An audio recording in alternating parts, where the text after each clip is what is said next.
Chachiton, Mishu. Tosa, Mishu. Chachibenje, Mishula, Amomasase, Nyamabeshna, Tuntun Madu, Las Aditila. Please have a cup of tea. No, thank you. Please have some food then? No, thank you. Oh, I insist you must have some alcohol then. Don't be shy. No, I insist. No, thank you very much. Don't be shy. No, come on, sit down. You haven't said yes to anything. Sit down, sit down. You must have a sip of alcohol. Okay, just a little bit. Bhutanese culture does not know the value of no. I'm here today to talk to you about a useless no in a Bhutanese society. We justify the devaluation of a no with a word that exists only in a language. And the word is called nya. Let us leave your dubinya aside. Nya is actually polite refusal when you actually mean yes. Let me illustrate this with an example. So, in most Bhutanese homes, we have annual rituals where we invite monks into our homes and they perform for a period of a day or 3 days, and then at the end of it, we offer them money in envelopes. Now, my grandmother is the one who does the offering at home. So she goes with an envelope to the head monk and then offers it to him, and he refuses it immediately. And she's like, no, no, no, please, please accept. And he's like, no, no, no, no, no, I can't accept it. Goes back and forth, there's a little tussle, and finally, every year without fail, he accepts the envelope. And I'm like, what's that about? What if my grandmother did not understand nya? And she accepted no as being final, and she took the envelope back. I think it would have been a highly undesirable situation for the head monk. Or for any other Bhutanese, actually. You know, Bhutan would be so different if we could value no.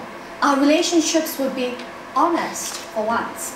We'd be able to disagree with each other on each other's faces instead of each other's backs, which is happening today, even at this very moment that I'm speaking. Some of you may be having conversations at the back. So, you know, there are trivial examples of no, and then there are some slightly serious examples. Quite a few of my friends in Bhutan can't say no, and it applies mostly to their professional lives. So what happens then?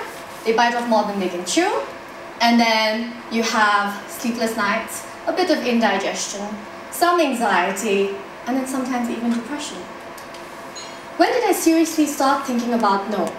Last year, when I submitted Bhutan's first online petition against the non-consensual sharing of sexual material, because it was rampant at that point. And when I submitted my petition to the Prime Minister, he asked me the question, how can your no be final? And it got me thinking. I want to talk to you about this traditional courtship custom we have in Bhutan called bomena. I don't see any signs of recognition on our people's faces, because all of you know this as night hunting. And see, there's the reaction. Bomena is not night hunting. Bomena is a respectful traditional courtship custom. What happened over the last few years? Our urban men decided to abuse this courtship custom, and it became what it is unfortunately popularly known as night hunting. You're hunting for your prey, which is a woman in bed at night. Consent in this situation is complicated because you see, in Bhutan, no could mean a yes.